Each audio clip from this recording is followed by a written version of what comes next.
JAS 1320, its comment. The opinions expressed on this program are not necessarily those of WJAS, the National Broadcasting Company, or its staff and management. Good evening, everyone, and welcome to the world of two-way radio. This is Borough Palace with Comment, Pittsburgh's original telephone program. Our second hour tonight is open.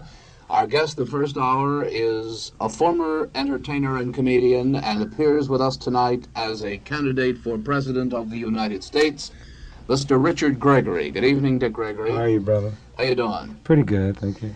Dick, you've been in Pittsburgh for 3 days now. You're on the ballot in how many states? I'm on the ballot in 5 states now. Pennsylvania, New York, New Jersey, Colorado, and West Virginia. How do you think, let's be candid, Dick, how do you think you'll do in Pennsylvania, for example? Well, it is very difficult to say. You see, in 1964, there were a lot of people that went to the polls and voted for what they felt was the lesser of the two evils. I did not vote in 1964 because I would never submit my human dignity to stoop to voting for the lesser of the two evils. And so consequently, I decided that I would be a candidate this year. Now, it all depends on how many Americans will decide that they're not going to vote for the lesser of the two evils, that they're not going to vote for political maneuverability. And if this morally dedicated commitment, which I feel runs pretty high in America, shows its strength, I'll get millions of votes. What has your reception been like here in western Pennsylvania, Dick? Well, I must say it's been the same as it's been all over the country. I've stood in front of the steel mills here in the morning. I've passed out literature to 2 shifts. There's been no incidents. There's been no insults. There's been no nothing. What has your reaction been? I know you're at Chatham tonight at 8 o'clock. You've been at Pitt and Carnegie Tech, I think. What has your reaction been among the student body, both black and white, Dick? Well, I think the young kids in the country on the college campuses, I don't think we can look at them as black and white. It's groovy what have happened in this country. Black and white is not a color anymore, it's an attitude. And these kids have an attitude all the way across this country, and it is the most beautiful thing. And these young kids are the most morally committed, dedicated group of young kids that's ever lived in the history of this country. And this is why the establishment is so upset. Everybody looked at what happened in Chicago, and now the establishment is trying to convince the Americans that they did not see what they saw on television. And these young kids are saying, you know, we dress the way we dress, we look the way we look, simply because we do not want to identify with this corrupt establishment. They said morality will no longer mean a Brooks Brothers suit, a clean-shaven face, and a haircut once a week. You will no longer in this country buy your morals out of a department store. And this is the beautiful thing about what is going on in this country today with these young kids. I'd like to tell the folks that we have a lot of phone calls here, and we'll take as many as we can in just 1 minute. I won't tie Dick up. I'll let you talk with him. But I do want to remind you, the phone number is 343-0700. Please, the phones are ringing everywhere in this building.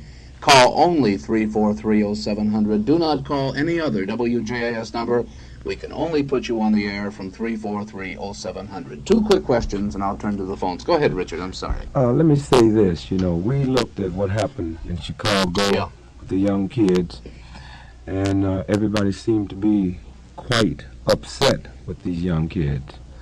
And, you know, we warned about them on LSD, and we warned about the drugs. If the parents in this country would stop to realize that for the last 15 years in this country, the parents have been on tranquilizers, and these young kids see them every time they get nervous, they go get a pill. Every time they get upset, they go get a pill. Kids have always wanted to be like their parents. The difference is when they tried the same pills their parents are trying, it do them no good because their parents is upset and it brings them down. If a kid takes a pill, he's not upset, he have to look for something else. I used to look at my father drink, and it looked like it, you know, did wonders for him, but he had problems.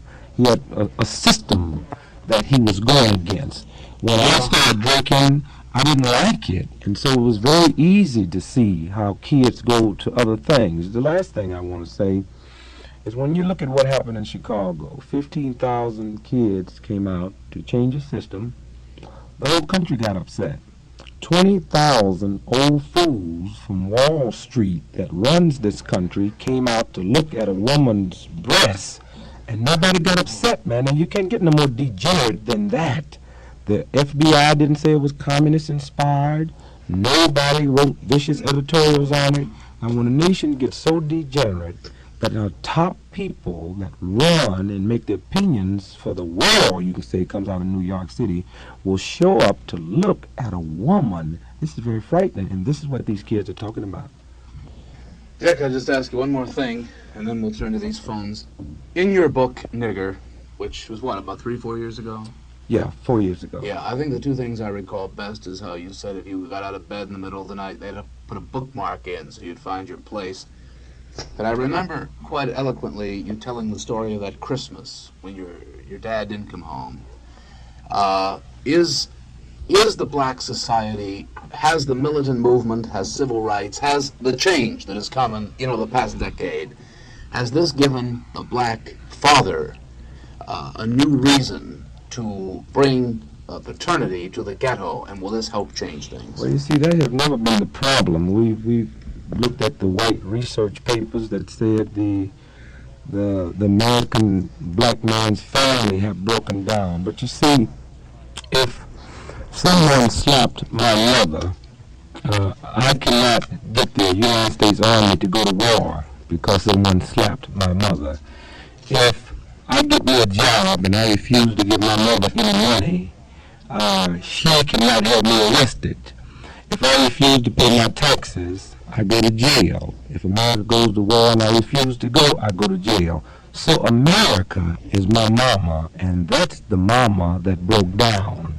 And when America lives up to treating all of her kids the same as the Constitution says, our problems will be over in the ghetto. Would you put your headset on so we can talk to some of these folks? Okay, WJA's comment, good evening. Good evening, Mr. Gregory. Yes, speaking. I would like to refer to an item that you are giving out on your campaign that's made like the dollar bill. Right.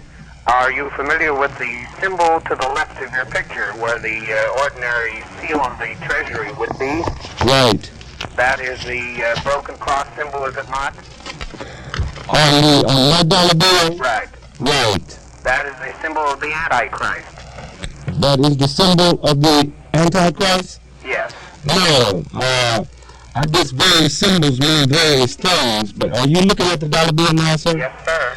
Okay, on that, have you seen the kids hold up the two fingers in the peace movement? Are you familiar with what I'm saying, sir? Yes. Okay, that is not what a lot of people think. Winston Churchill's victory symbol, that is a symbol of the dove's foot.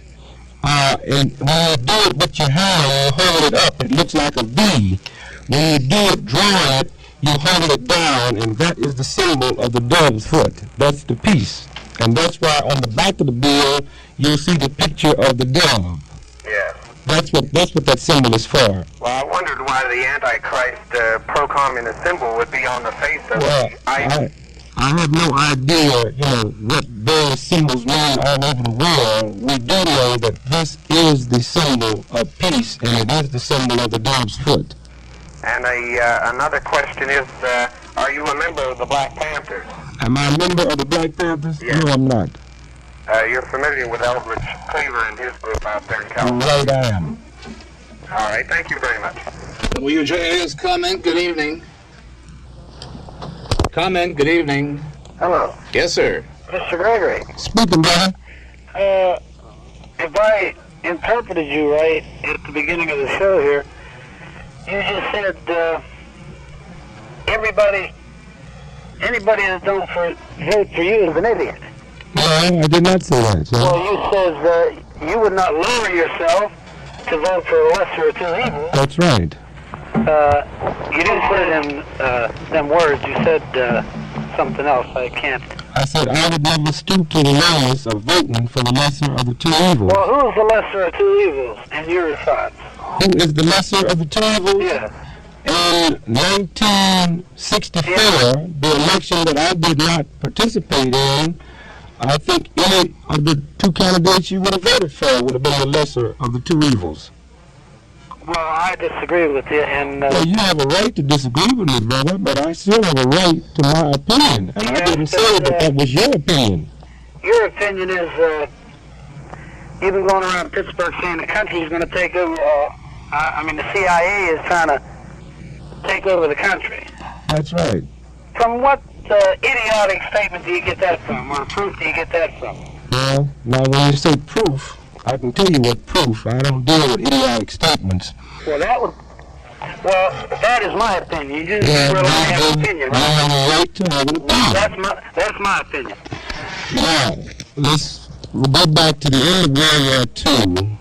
Allen Dulles, who was head of the OSS, swallowed up the whole German intelligence department, and there was deals made that none of those Germans in the intelligence department that came to America would be prosecuted. Now, I also tell you where you can check this out. You can check it out in Philby's book, his wife's book, the one she wrote, that's on the market here in paperback. You can, now, after the German intelligence department was brought to this country, that's when the CIA was invented, and upstairs in the hierarchy of the CIA, we have these Nazis that we brought over from Germany that controls, operates, and runs the CIA. Boy, you're beautiful. Thank you. Just one more question. I just heard you make another statement that you said that you were upset because everybody got upset when Kennedy was killed, but no one got upset when Malcolm X or King got killed. No, that's not the way the statement. Well, what was that's not the statement. The statement I made is that America is a very sick nation when we can get upset because Martin Luther King was assassinated, when Bobby Kennedy was assassinated, when J.F. Kennedy was assassinated, but nobody in this country seemed to get upset when Malcolm X and Lincoln Rockwell was assassinated. Well, and I said, can I finish saying what I'm saying, sir? And my statement was that anytime a nation can get upset when the people they like get assassinated, but will not be upset over assassinations, then we are morally bankrupt. Oh, Mr. Gregory, you're just talking in circles. You're just talking in I'm not going to get upset if you get killed. Can I finish saying what I'm saying? I just know what you're going to say. Ron's going to cut me off, but I just want to say I'm not going to get upset when a man like Malcolm X gets killed and stand against a man like that. Let me finish saying what I'm going to say, and then you can talk, brother. I said also that 98% of the people that got upset when Martin Luther King was assassinated would not get upset if Wallace was assassinated, and I think this shows the morality of this country. That would upset you. Any assassination upsets me. I'm not against people that get assassinated who I like. I am against assassination. I'm not against people getting assassinated either. But for you to say that the whole country is going to go in the mourning for Malcolm X, like they went in the mourning for Mr. Kennedy, is just a silly statement. I mean, it just don't seem reasoning that a supposedly intelligent man like you could think this way. You're just giving the country I've got to move along because of the pressing number of calls. But just one more thing. Very quickly. The biggest joke you ever told in your life, when you were a comedian or after you was a comedian, is I'm going to run for president. Very good. Thank you. You know, there's a new adventure in shopping coming to Washington, Pennsylvania at 10 a.m. tomorrow when the magnificent new Washington Mall opens her doors. Washington Mall, the newest and most modern shopping complex in the tri-state, and I've been there, and I can tell you it is magnificent, and it will be even more so when all the people come in. It features 41 fabulous stores, all under one roof, and thousands of free parking spaces, located just north of Washington on Route 19. Plan to attend this grand opening celebration tomorrow, Friday, and Saturday, a new adventure in shopping. And remember, of course, you'll find shopping best of all under the cherry tree in Washington Mall. On October 30th, October 31st, and November 1st, we will be there doing this program live. Don't you wish you were there with us, Dick? Really? Oh, man. Washington Mall is gorgeous, and we'll be there on October 30th with a people interview, October 31st with a senatorial candidate, and November 1st with 2 open hours. One quick thing, Dick. Assassinations came up, and this brings this to my mind. Police protections, Federal Secret Service protection. Mr. Wallace has it, Mr. Humphrey, Mr. Nixon, Agnew, LeMay, and Muskie. Do you have it? No, I filed a federal suit, not because I really wanted it, but because I felt that the United States Constitution says that the executive branch does not have authority to interfere with a national election. So we felt when the president offered the other candidates protection would completely ignore me that was interfering with a federal election. Very interesting at that case because the government sent on 7 of its top lawyers from the Justice Department, and all the way through the case they referred to me as the candidate. So at least we got referred to as the candidate. The other thing, if they had offered me federal protection, I would have turned it down because I would take it as an insult.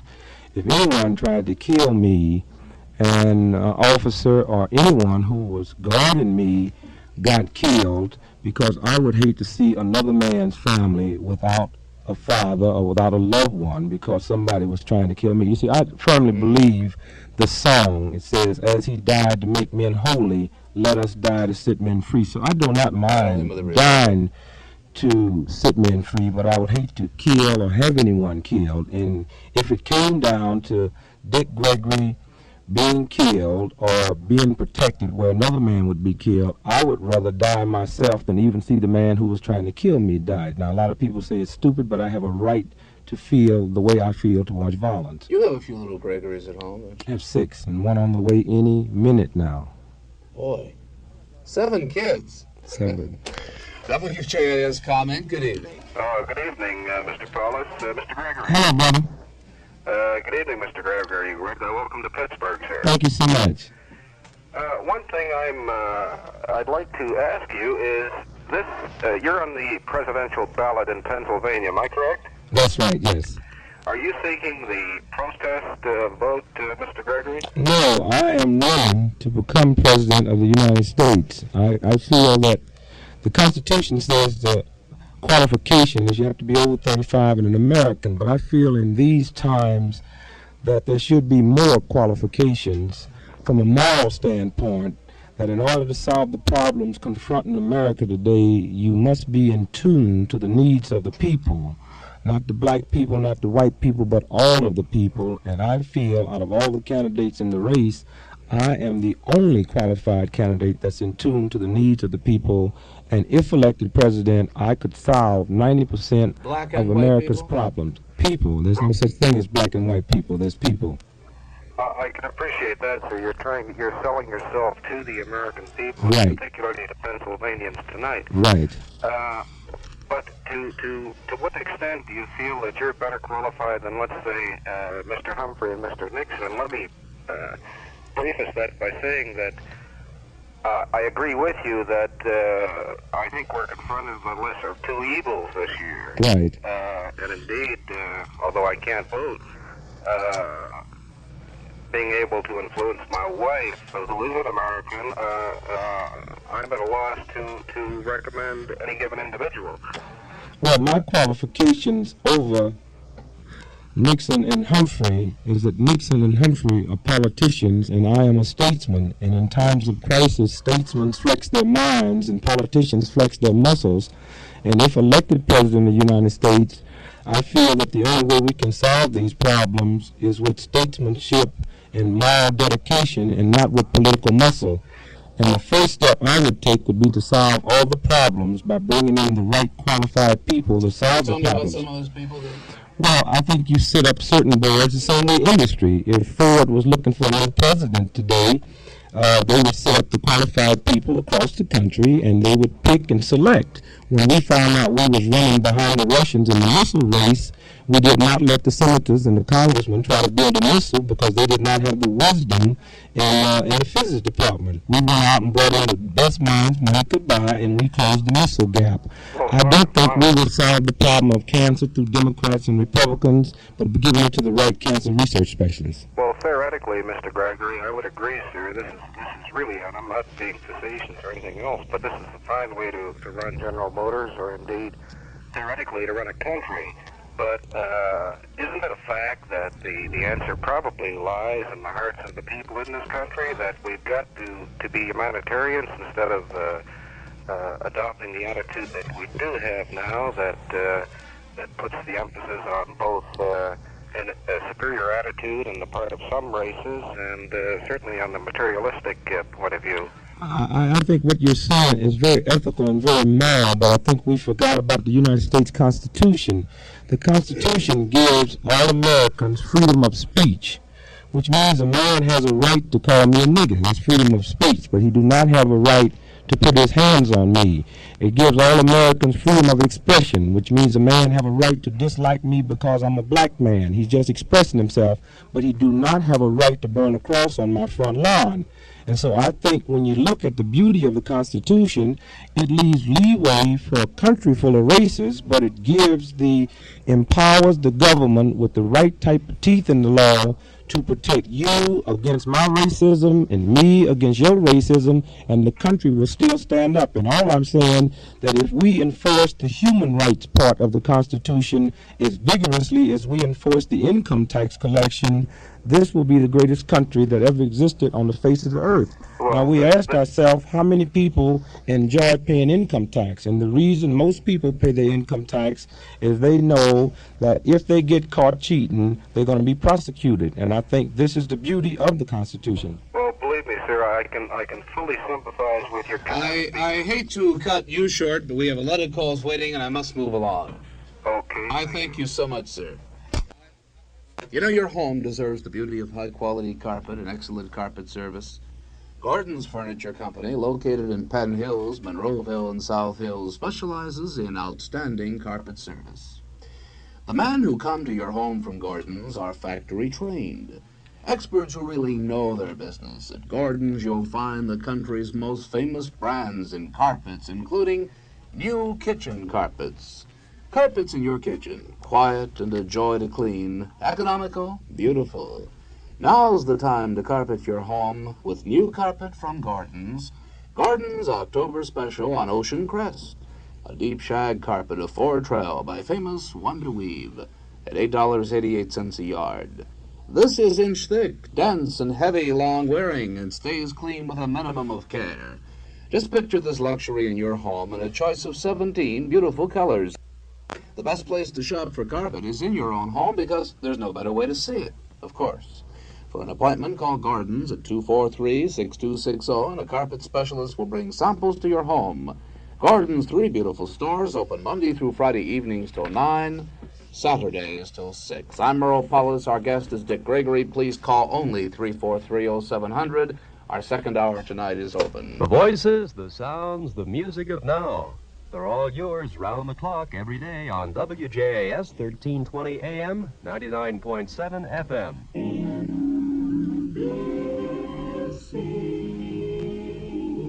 In Pittsburgh, Pennsylvania. WJAS comment. Good evening. You're with Dick Gregory. Hello, Merle. Yes, ma'am. Hey, I want to say something to Dick Gregory. It doesn't have to do with politics. Can I say it? Speaking, how are you?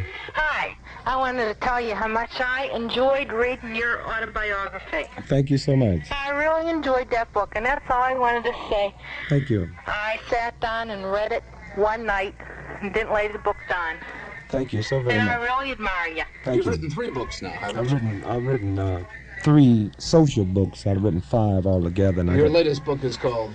Write Me In. Write Me I In. didn't read that one. It's available, and also Dick's written The shadow picture that- book. Go to yeah. the back of the bus. Go to the back of the bus. Yeah. And then the second one, the first one this year was called The Shadow That Scares Me. Thank you for your call, man. You're welcome. By the way, your running mate is Mark Lane. He was on this program. Mark's the New York attorney fighting the assassination stories. Mark was on the program a few weeks ago. Dick, you were quoted earlier today as saying that nonviolence is not an obligation on the part of the militant.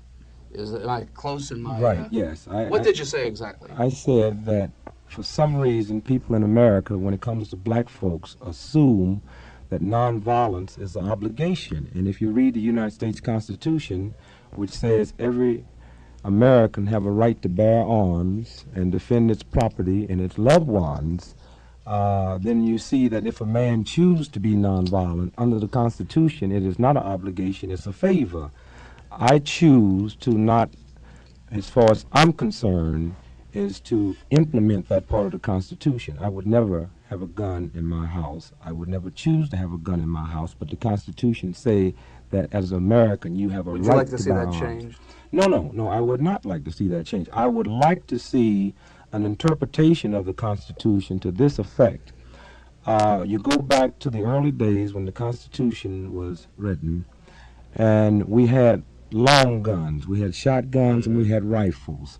I feel that in America, if you are required as an individualist to get a prescription to get medicine, then you should be required to get a prescription to get a gun. Now, you can't hit me in the head with your pills, but it won't kill me. But you can shoot me in the head with a gun, and it will kill me. And I would like to see a certain form of registration, which not the prescription, but something like this. And I would also like to see the interpretation come out of the Supreme Court to let's answer the question of the long guns. A man can protect his home under the Constitution with a rifle, with a shotgun.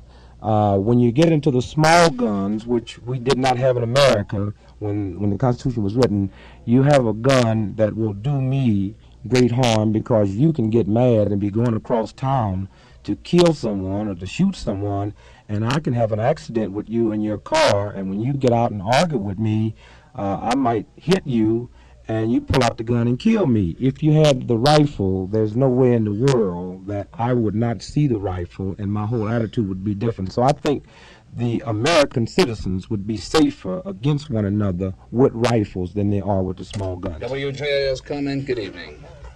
Good evening, Yes, sir. Brother Richard. Hello, brother. I just want to tell you that I'm glad I got through to say that all the people aren't against you. There's many who admire you and love you. This Yes. is my brother saying that. Thank you, brother, and I realize that, believe me. And also a lot of these people wearing we want Dick buttons. Secretly, they are for you, but it make it look like they're for Nixon. Right. Thank you. And thirdly, where can we obtain copies of your book? Any bookstore here, if they might be out because my biography, Nigger, have sold over 3 million copies, and everybody's running short on that. And my latest book, Write Me In, has sold something like 800,000 copies. They might be out temporary. Oh, wonderful. Okay, thank you, and I'll leave some other admirers call in. Thank you, brother. WJAS comment, good evening. Mr. Paul, Yes, sir. can I speak to Mr. Gregory, please? Speaking, brother. Mr. Gregory, there's a lot of talk about the establishment, and I take it that you're opposed to the establishment. What would you replace it with? I mean, establishment is actually authority, and you would have to replace the authority we have now with another authority. Are you against capitalism, for instance? I don't advocate that the capitalistic system should be destroyed, but I do advocate that it should be pushed into its rightful place, and that's behind the United States Constitution and not in front of it. Now, to give you an example, the majority of Americans demonstrated under the Constitution that they wanted strong gun laws. The capitalistic lobbies, who are the gun manufacturers, saw to it that we did not get strong gun laws. If we go out and demonstrate under the Constitution to get out of Vietnam, Nobody seems to listen. If everybody in America decided that we're going to quit smoking cigarettes until the war is over in Vietnam, the cigarette industry would bring those boys home. And as long as the capitalistic system prevails in front of the United States Constitution, we in this country will always have tremendous respect for property rights and less respect for human rights. Well, This is why you're making some assumptions, sir, that may not be true. You say that all the people are against strong gun control. I'm for strong gun control. no, sir. But there are many people who are opposed to it. Let me clear up one thing. I didn't say that I was that many people was against. I said they was for strong gun control, but we didn't get it because of the capitalistic lobbies. And I feel You be sure it's in a majority of the people. well, all you can go by, sir, is the demonstrations in the street, and there are more You really demonstrations. believe that? Yes. You say the people, is that the kind of government you think we Well, should have? wait a minute now. Could I Under say- the United States Constitution, you have a right to peacefully protest, right? Now, you watch the news like I do. Yes, sir. Now, you saw across this country, thousands of people, millions of people was out in the street demonstrating for stiff gun control. Now, we did not see the same amount of people out in the street demonstrating for less strong gun control. And this is the only thing we can go by. Yeah, no, sir. Most people do not demonstrate. I'd say a minority. I'd say 10% of the people demonstrate one way or the other. The vast majority of people simply do not demonstrate or don't take the bother to fight. They just let things go until an election. I think this election that you're having, look, sir, look how many people now are flocking to Nixon and Wallace. That's the opposite extreme of what you're speaking of. Well, I think that, I mean, the only thing, if we don't want to, go back to television and to the news, then you go back to the polls. And if you read the polls after Senator Kennedy was killed, the tremendous amount of people that was for strong gun legislation compared to the small amount of people I agree with you there, sir. About gun control, I agree. We have stayed on this subject, and I have so many people Yes, waiting. that's one more. I'd like to Very quickly, yes. explain this. You feel that everyone who is dissatisfied should demonstrate. In other words, the farmers should demonstrate, the auto workers, the coal miners, the people on relief, everyone who's dissatisfied, instead of having a representative type of government, we should all get out in the street and Well, demonstrate. let me say Is this that what here. you're advocating, sir? I'm advocating the United States Constitution, which gives every American citizen the right to What would peacefully happen if we protest. all did this, sir? Well, then, if that's wrong, then you have to change the Constitution. But right now, the Constitution say you In have a a right. Republican form of government, we elect representatives who write laws for us. We do this under the Constitution, right? Yes. Now, how can you admit that you want to uphold this part of the Constitution, but you don't want no one to uphold the also part of the Constitution that say you have a right to peacefully assemble and peacefully protest They do. for redress of grievances? So if every American decides to go out and peacefully protest for redress of grievances, they are in their constitutional rights. They are, sir. That's right. Thank you. I must move along. WJAS comment. Good evening. Good evening, Mr. Palmer. Yes, ma'am. Good evening, Mr. Gregory. Good evening, how are you? Fine, how are you? I just want to say the truth is the light now. We know it. The white man is a tough man. He makes the big profits from the rockets and the dope and the numbers and so forth. And he's the boss of the syndicate. Yet the black man gets the blame when he goes out in the ghetto and commits a crime from dope and things. Now, I heard you today, and I want to agree with you 100%. To get to the syndicate, that's the core, that's the heart. Well, And I think if we do this, that a lot of these robberies and things would be checked. Now, I want to ask you one question. Why can't the police and the FBI see this? Well, this is the same problem that I discuss as I campaign, that I don't think anyone in their right mind is against law and order. But I think when the Nixons and the Humphreys and the Wallaces can talk about crime in the street and how they would wipe it out, but none of them, and I mean absolutely none of them, has ever mentioned the crime syndicate.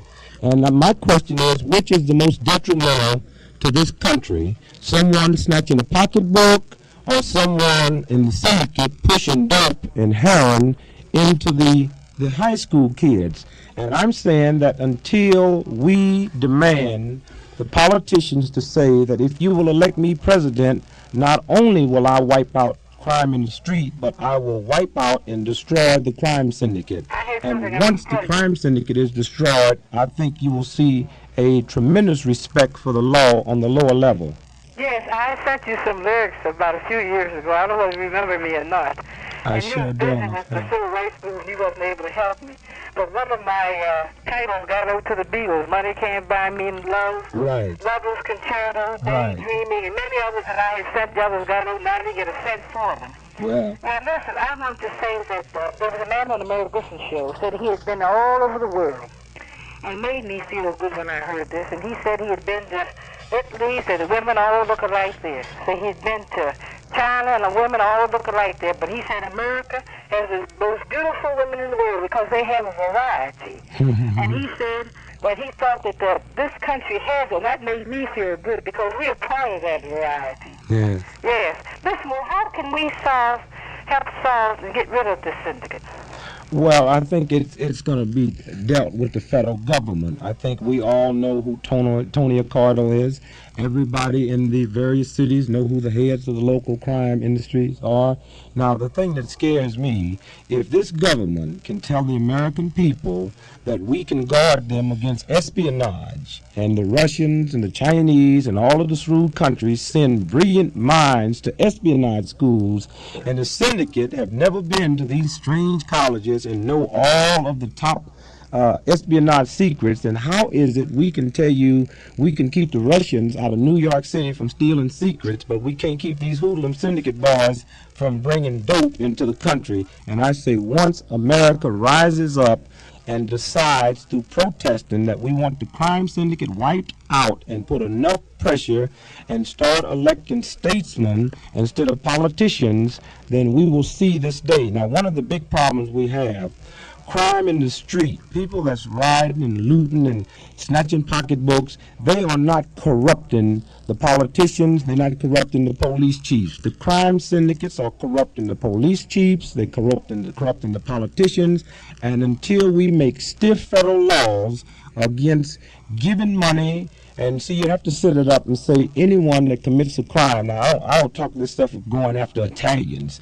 Anybody that's in a group of 5 or more, we will assume that this is the syndicate.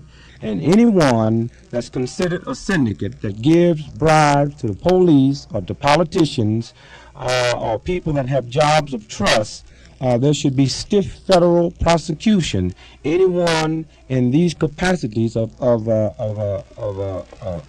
an ability where you are in a trusted position dealing with the public, the police department, the fire department, or politicians, the law should also go towards them. And I think you will start seeing a complete crumble.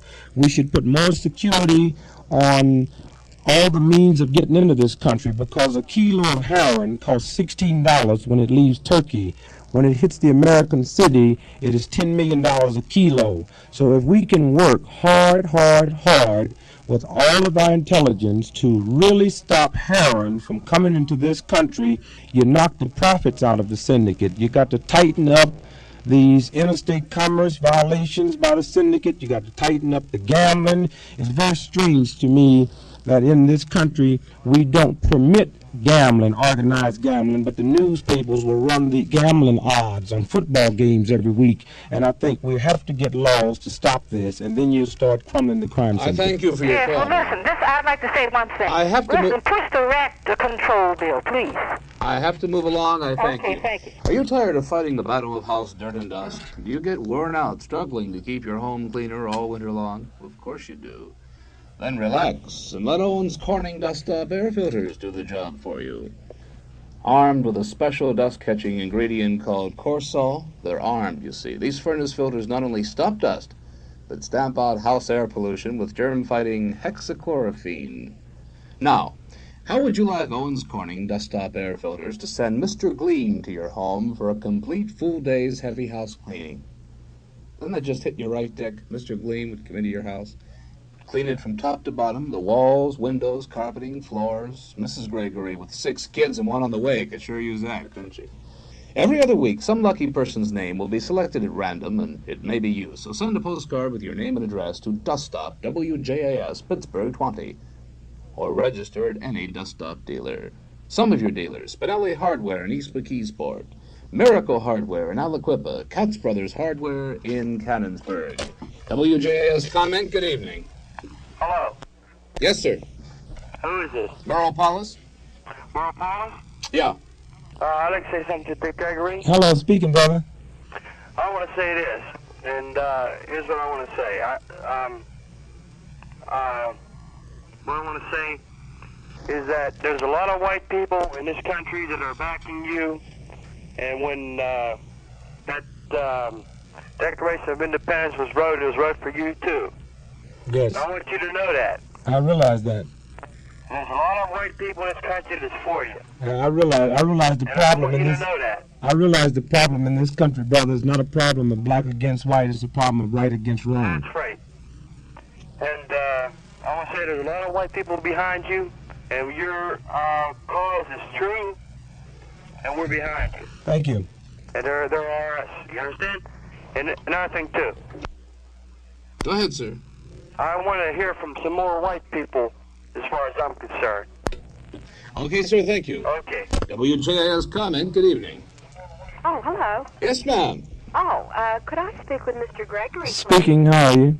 Beg your pardon? I said I'm speaking, and how are you? Oh, I'm fine. How are you? Fine, thank you. Well, I want to tell you first how much I enjoyed your book, Nigger. Thank you. My son, who's a senior in college, brought that book home, read it himself, and advised me to read it, and I did, and I couldn't put it down. It was very well written, and Thank it you. certainly showed me a different side of your racist problem. Thank you. However, Mr. Gregory, I didn't call about that. I did call to check your definition of statesman.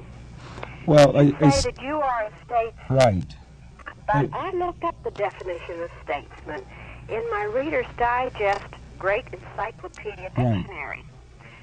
Would you like to hear me read my definition? Yes, it's the same definition that I would give. Yes.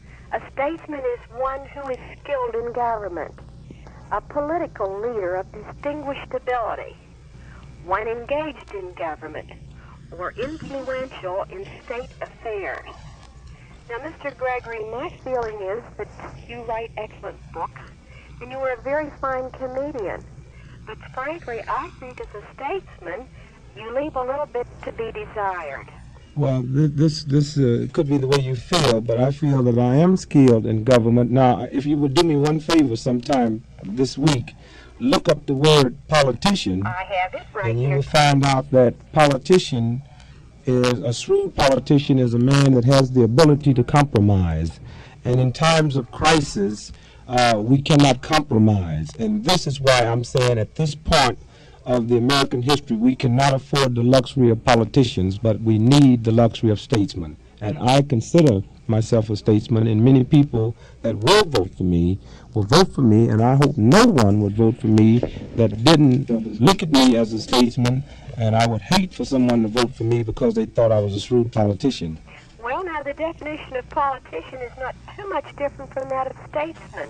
However, it says, by definition of politician in my same dictionary, a politician is one who is engaged in politics professionally, one who engages in politics for personal or partisan aims rather than for reasons of principle.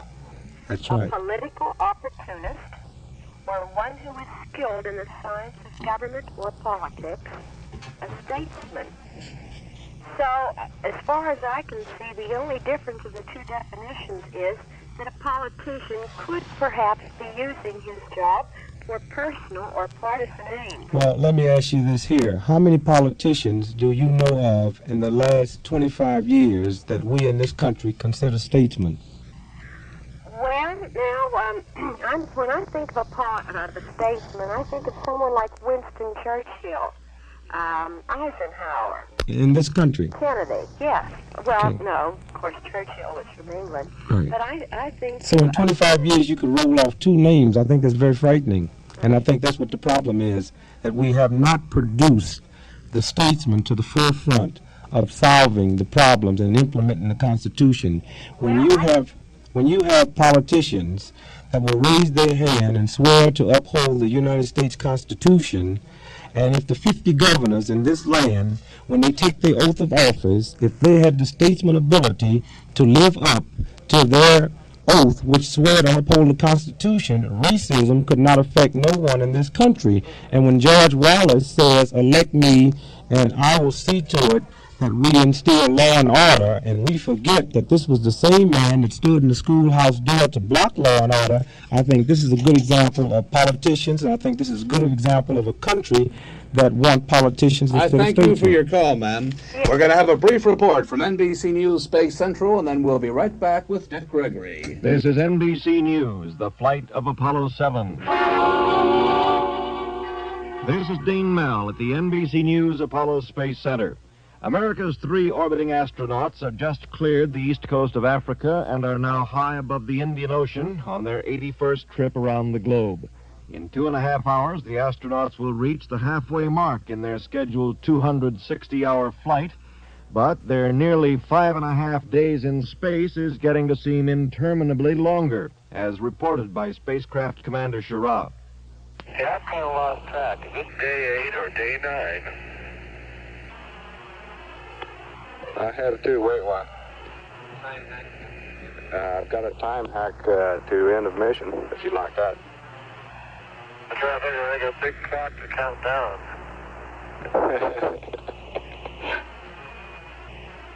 Go ahead.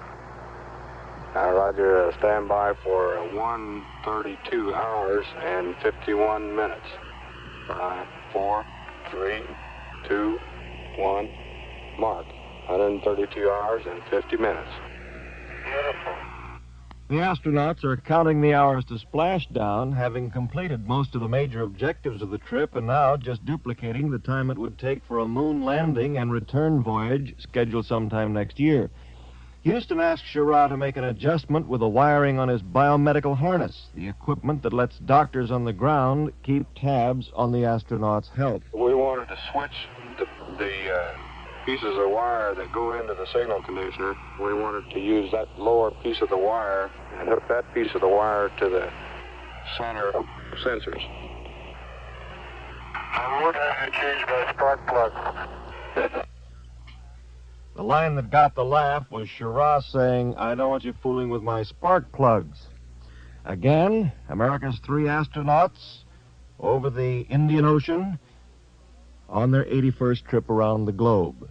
Dean Mell at the NBC News Apollo Space Center. Okay, we'll have more on the 7 o'clock news. I'd like to say one thing. We have not had a chance to question Dick Gregory because we wanted to take phone calls. Dick does have a Chatham College meeting at 7, but has agreed to stay from 7:05 to 7:15 without calls to answer, to give you some of his platform and his views, because we obviously can't get all those through. So Dick has been kind enough to stay. He would say stay without calls, those 10 minutes, to express some of his views that we haven't had a chance to hear. WJAS comment, good evening.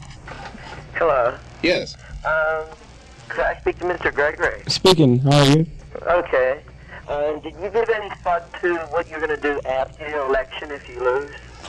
Yes, I intend to declare myself the independent write-in president of the United States in exile, and I intend to open up an office in Washington, paint it black and call it the Black House, and go across the country to organize the young kids and see if we can implement the Constitution under peacefully protest, and see if we can get enough direct leadership in the street to change the type of laws that I feel and that many people in this country feel need to be changed, that we can implement the Constitution. Okay, thanks. Thank you. You know, the newest and most modern shopping complex in the tri-state area opens its doors to the public Thursday, tomorrow at 10. The magnificent new Washington Mall. Grand opening celebration continues through Saturday. The new mall, the Washington Mall, offers the ultimate in shopping convenience with 41 fabulous stores under one roof. Now, it's located just north of Washington, Pennsylvania, on Route 19. Visit the Washington Mall this weekend, my friend.